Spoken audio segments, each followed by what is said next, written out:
Hello, welcome to OK with Miss K. Aujourd'hui, on va traiter du mode impératif. On le trouve souvent ou on l'emploie souvent dans des recettes de cuisine, par exemple, dans des notices d'utilisation. Ça peut être très utile de connaître l'impératif, car on s'en sert très souvent dans la vie quotidienne. Il faut savoir que le terme impératif vient du latin imperare, qui signifiait commander. Et cela prend tout son sens quand on sait qu'un des effets de sens de l'impératif est l'ordre.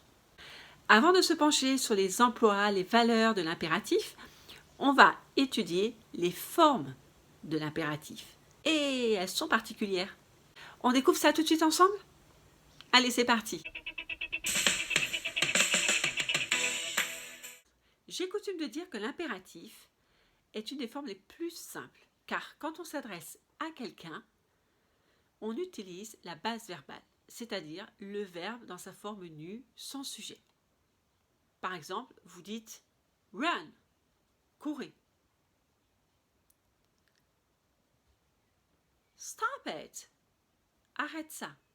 Les professeurs dans leur salle de classe l'utilisent beaucoup. Par exemple, « lesson »,« write down »,« look », speak louder, please. En forme négative, on emploie l'auxiliaire do plus not et à la forme abrégée don't. Par exemple, don't shout, ne criez pas. Don't say it, ne dis pas ça. Don't run, ne courez pas. Et dans ce cas, don't plus base verbale signifie plutôt une interdiction. Alors attention, il y a une petite particularité. À la première personne du pluriel, oui, de l'impératif, on emploie let us, et le plus souvent dans sa forme abrégée, let's, pour former l'impératif, suivi de la base verbale. Par exemple, let's go, allons-y. Let's do it, faisons-le. Comme pour simplifier les choses, la forme négative du mode impératif, de la première personne du pluriel, c'est-à-dire we, fera let's not plus base verbale. Ou encore don't let's plus base verbale. Par exemple, let's not do it. Ne le faisons pas. Ou son équivalent, don't let's do it.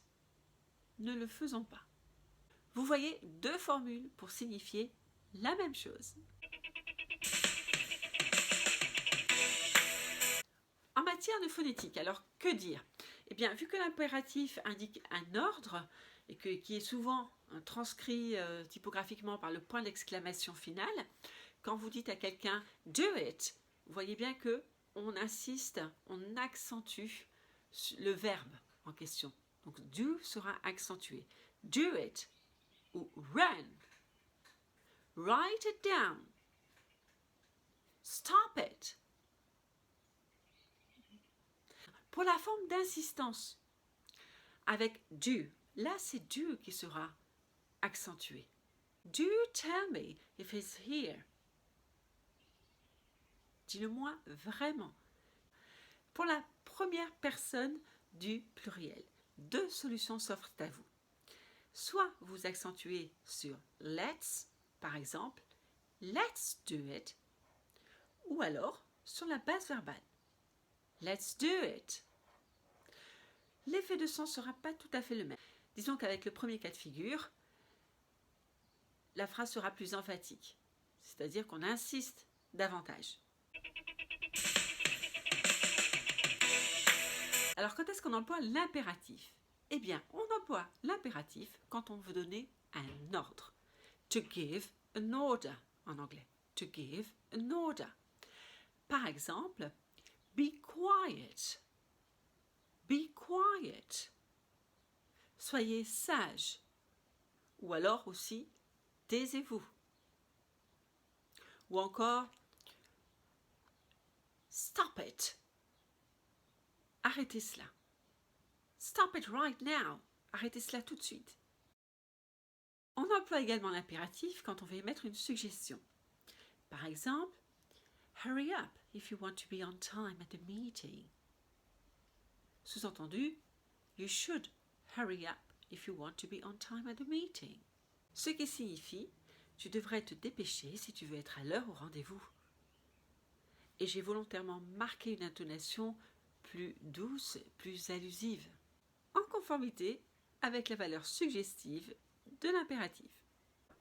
Notons que let's plus base verbale indique toujours une suggestion. Si vous parlez de dossier, par exemple, vous pouvez dire « Let's look at the files ». Jetons un coup d'œil au dossier. On trouve également l'impératif dans les consignes. Nous-mêmes, professeurs, nous l'utilisons énormément avec nos élèves, avec nos étudiants, par exemple. Underline the words and answer to the following questions. Soulignez les mots et répondez aux questions suivantes.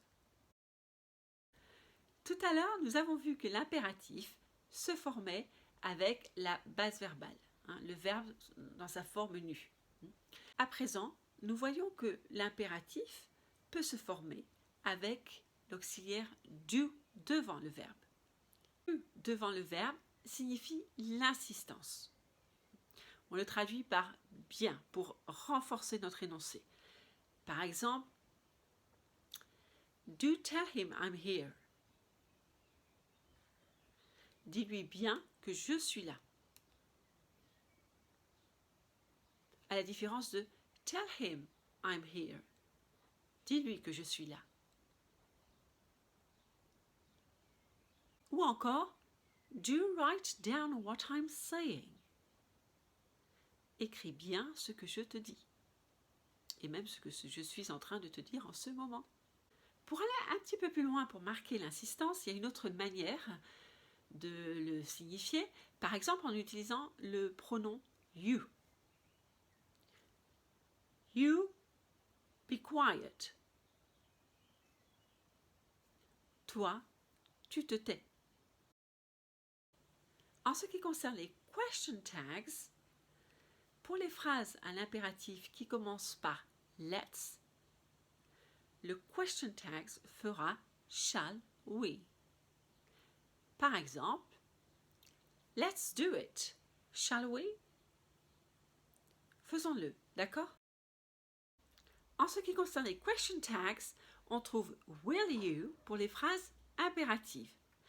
Par exemple, open the window, will you? Ouvre la fenêtre, tu veux bien?